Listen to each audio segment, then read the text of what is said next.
નમસ્કાર દર્શક મિત્રો, જી ટીવી ગુજરાતી ન્યૂઝમાં આપનું હાર્દિક સ્વાગત છે। હવે જોઈશું સમાચાર વિગતવાર। સુરત જિલ્લાની કુલ 16 વિધાનસભા વિસ્તારમાં એસઆઈઆર ડિજિટાઇઝેશનની 100%ની પ્રક્રિયા પૂર્ણ થઈ। સમગ્ર ગુજરાતમાં મતદાર યાદીની ખાસ સઘન સુધારણા ઝુંબેશ શરૂ થઈ, જ્યારે સુરત જિલ્લામાં મતદાર યાદીની ખાસ સઘન સુધારણા ઝુંબેશ અંગે સુરત જિલ્લા ચૂંટણી અધિકારી અને કલેક્ટર ડોક્ટર સૌરભ પારઘીએ જણાવ્યું કે જિલ્લાની કુલ 16 વિધાનસભા વિસ્તારમાં 100% ડિજિટાઇઝેશનની પ્રક્રિયા પૂર્ણ થઈ છે। 16 વિધાનસભાના વિસ્તારોમાં 48,72,512 મતદારો નોંધાયા છે, જે પૈકી 73.68% મતદારો ફોર્મ પરત આવ્યા હોવાથી ડિજિટાઇઝેશનની કામગીરી પૂર્ણ થઈ ચૂકી છે। મતદારોની યાદીમાં પણ મતદારોનો સમાવેશ થાય છે। આ સિવાય 25.9% મતદારોના ફોર્મ્સ અનકલેક્ટેડ રહ્યા, એટલે કે પરત નથી આવ્યા। આવા મતદારોના અવસાન, કાયમી સ્થળાંતર, ગેરહાજર સહિતના વિવિધ કારણોથી પાછા નથી મળી શક્યા।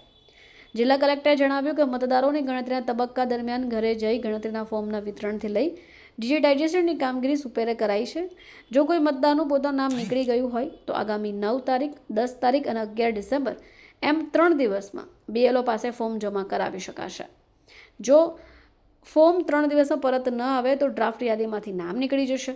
16મી ડિસેમ્બરે ફાઇનલ યાદી પ્રસિદ્ધ થયા બાદ પણ ફરીવાર ફોર્મ નંબર 6 ભરી મતદાર યાદીમાં ઉમેરો થઈ શકશે। જાણીએ છીએ કે સ્પેશિયલ ઇન્ટેન્સિવ રિવિઝનની જે કામગીરી છે, છેલ્લા 4 તારીખથી આપણે સતત જે આખું તંત્ર છે એમાં લાગેલું છે અને એમાં એક સારી કામગીરી આપણે જે છે સુરતમાં ઓલમોસ્ટ 100% સુધીની આપણી કામગીરી સુધી પહોંચી શક્યા છીએ। આજની પ્રેસ કોન્ફરન્સનો હેતુ એ છે કે 2-3 વસ્તુ હતી કે આપણે અત્યાર સુધી 73.65 જેટલા વોટર સુધીના ફોર્મ્સ આપણી પાસે પરત આવ્યા છે। એનો મતલબ એ છે કે એની સિવાયના ઓલમોસ્ટ 25.9% જેટલા ફોર્મ છે એ અનકલેક્ટેબલ રહ્યા છે, એટલે એ પાછા નથી આવી શક્યા। કમિશનની સૂચનાથી અમે ગઈકાલે બધા બીએલઓ શ્રી મારફત એવા જેટલા પણ અબસેન્ટ, ડેડ, શિફ્ટેડ વોટર્સ હતા એમની યાદી છે પોલિટિકલ પાર્ટીઝના જે બૂથ લેવલ એજન્ટ છે એમને સોંપી છે અને એ સેમ યાદી છે આપણે કલેક્ટર ઓફિસની જે વેબસાઇટ છે એમાં પણ મૂકી છે। એટલે બધી જાહેર જનતાએ જોઈ શકશે કે જેટલા જે ફોર્મ્સ છે, ઓલમોસ્ટ અરાઉન્ડ 12,68,000 જેટલા ફોર્મ્સ છે, એ ફોર્મ્સ જે કયા લોકોના ફોર્મ્સ પાછા નથી આવી શક્યા એની બધી જ એ ટોટલ યાદી છે નામ સાથે આપણે પાર્ટ વાઇઝ એમાં મૂકી છે આપણા વેબસાઇટ ઉપર। તો બધા જ જોઈ શકશે અને એમાંથી કોઈ પણ લોકોને એવું લાગે કે ભૂલથી એમાં એએસડીમાં એમનું નામ જતું રહ્યું છે તો અત્યારે પણ આપણી પાસે ટાઈમ છે। નેક્સ્ટ 3 દિવસમાં એટલે 9, 10 અને 11 એ સંપર્ક કરીને પોતાના બીએલઓનો સંપર્ક કરીને એ ફોર્મ હજી પણ ભરી શકશે અને એમનું નામ ડ્રાફ્ટ યાદીમાંથી પછી ઓછું ના થાય।